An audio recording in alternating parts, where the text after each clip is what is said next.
Hello friends, welcome to my YouTube channel Shrivastava law classes success door. Friends, इससे पहले हमने dowry act के कुछ वीडियो अपलोड किए थे। आई होप वो वीडियो आपको अच्छे लगे होंगे।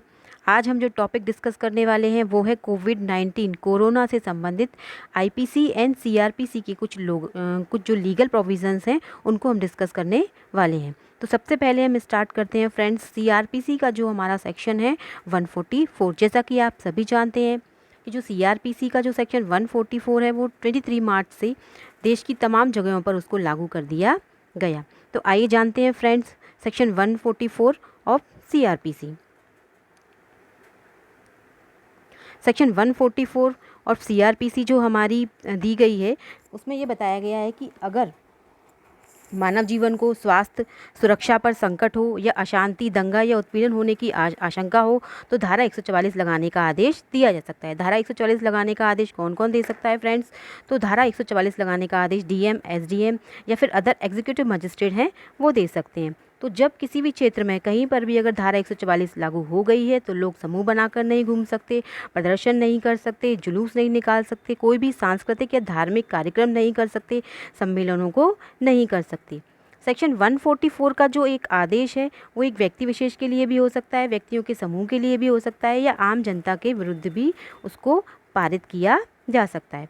धारा 144 के तहत पब्लिक सर्वेंट द्वारा एक आदेश जारी किया जाता है तो ऐसे आदेश की अवज्ञा करने वाले व्यक्ति को आईपीसी की धारा 188 के तहत दंडित किया जा सकता है। आइए फ्रेंड्स, अब हम देखते हैं आईपीसी का जो सेक्शन है हमारा 188 वो क्या कहता है। आईपीसी का जो सेक्शन है हमारा 188 वो ये बात करता है कि अगर कोई लोक सेवक है उसके द्वारा कोई आदेश दिया गया है और कोई व्यक्ति उस आदेश की अवज्ञा करता है, डिसोबीडियंस करता है तो उसके लिए पनिशमेंट सेक्शन 188 में दिया गया है। तो आजकल जो सेक्शन 144 हमारे संपूर्ण देश में अप्लाई हो गया है तो उससे संबंधित जितने भी कोई भी पब्लिक सर्वेंट हैं अगर उन्होंने कोई भी ऑर्डर निकाला है तो कोई भी व्यक्ति अगर उस ऑर्डर की अवज्ञा करता है तो उसको पनिशमेंट 188 में मिलेगा। 188 फ्रेंड्स दो पार्ट्स में है।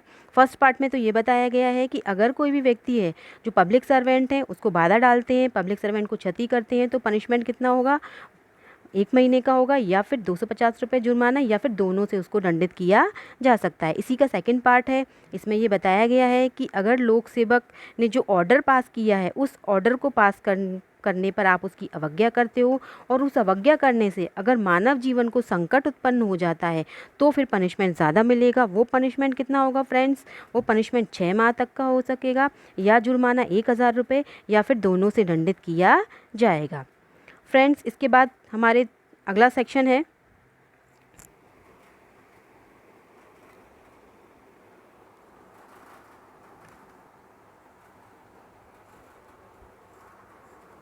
आइए फ्रेंड्स अब डिस्कस करते हैं आईपीसी का जो हमारा सेक्शन है 269।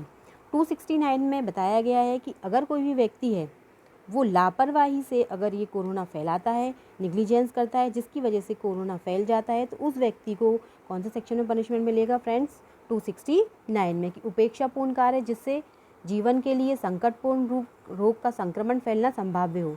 तो 269 में पनिशमेंट मिलेगा कि कोई भी व्यक्ति, जैसे कि हाल ही में आप कहीं से विदेश यात्रा करके आए हैं और उस देश से आप आए हैं जिस देश में कि कोरोना फैल रहा है तो आपको क्या करना चाहिए, कम से कम 14 डेज़ के लिए होम क्वारंटाइन में रहना चाहिए। फिर भी आप जानबूझकर लोगों से मिल रहे हैं, घूम रहे हैं, संपर्क कर रहे हैं तो ऐसी स्थिति में आपने कौन से सेक्शन का ऑफेंस किया है फ्रेंड्स? 269 का। 269 में फ्रेंड्स पनिशमेंट है हमारा 6 मंथ या फाइन या दोनों।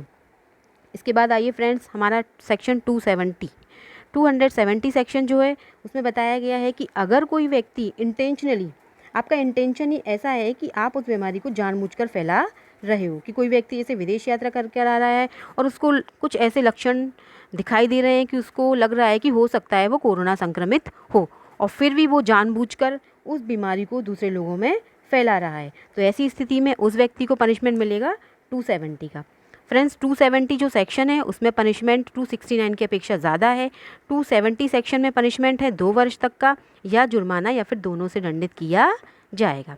आइए फ्रेंड्स, अब हमारा एक सेक्शन है सेक्शन 271, जिसके बारे में हम थोड़ी सी जानकारी लेते हैं, क्योंकि इससे पहले आपने जब भी कभी ये सेक्शन पढ़ा होगा तो हमने ज़्यादातर इसको जहाज़ों के संबंध में ही ये सेक्शन पढ़ा है। तो इसका रीज़न क्या है, क्योंकि पहले एक जगह से दूसरी जगह जाने के लिए जहाज़ ज़्यादातर क्या होता था, जलयान का ही यूज़ किया जाता था, लेकिन आजकल कार हैं, ट्रक हैं, रेलें हैं, उन सब चीज़ों का भी यूज़ करते हैं। तो सेक्शन जो 271 है हमारा, ये भी बहुत इम्पॉर्टेंट है। जैसे कि क्वारंटीन, जिसको इंग्लिश में बोला गया है, और हिंदी में क्वारंटीन, इंग्लिश में इसको क्वारंटीन, कि क्वारंटीन के जो नियम है उसकी अवज्ञा से संबंधित प्रावधान। तो ये एक ऐसा प्रावधान है जबकि लॉकडाउन ऑपरेशन में होता है। तो जबकि कोई लॉकडाउन ऑपरेशन में हो और आप उसमें जो नियम वगैरह बताए गए हैं उनकी अवज्ञा करते हो, जिसके तहत कुछ स्थानों को जहाँ की कोई रोग या कोई इन्फेक्शन फैला है उसे सभी अन्य स्थानों से अलग किया जाता है। तो अगर कोई व्यक्ति इस सेक्शन का उल्लंघन करता है तो इस सेक्शन के अकॉर्डिंग उसको पनिशमेंट मिलेगा, कि कोई भी ऐसा स्थान जहाँ कोई संक्रामक रोग फैला हो और अन्य दूसरे स्थानों के बीच उसके व्यापार या पारस्परिक व्यवहार है उसको सरकार ने रोक दिया हो, तो कोई भी व्यक्ति इस नियम की अगर अवज्ञा करता है तो उस व्यक्ति को क्या मिलेगा, सेक्शन 271 का पनिशमेंट मिलेगा। क्वारंटीन का अर्थ क्या होगा, कि जहाँ किसी क्षेत्र को किसी अन्य क्षेत्रों से अलग करके रखा गया हो जिसमें कोई इन्फेक्शन का रोग जिससे कि कोई इन्फेक्शन का रोग दूसरे क्षेत्रों में ना फैल सके। तो इन सब रूल्स को अगर आप उनको अवज्ञा करते हो तो पनिशमेंट 271 का, जैसे कि इसको हम एक इलस्ट्रेशन से समझते हैं कि मान लो कलकत्ता है, कलकत्ता में कोई न्यूली मैरिड कपल है, उनको जो होम क्वारंटीन है उनके मानदंडों के तहत एक हॉस्पिटल में रखा गया है।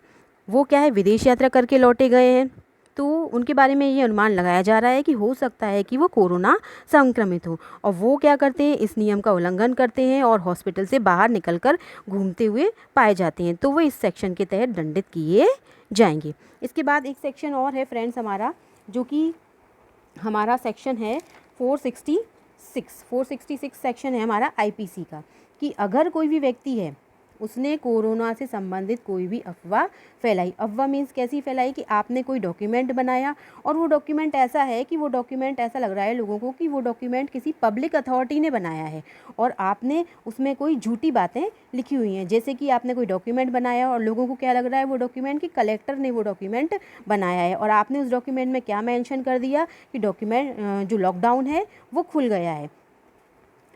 इस वजह से लोग बाग क्या है, एक जगह से दूसरी जगह आसानी से जा सकते हैं। साथ ही साथ बसें भी चलने लगी हैं, ट्रेनें भी चलने लगी हैं। तो इस तरीके की कोई अगर आपने अफवाह फैलाई है तो आपको आईपीसी का सेक्शन 466 जो है वो भी आपको पनिशेबल बनाता है। तो आईपीसी का सेक्शन जो 446 है उसके अकॉर्डिंग भी आपको पनिशमेंट मिल सकता है।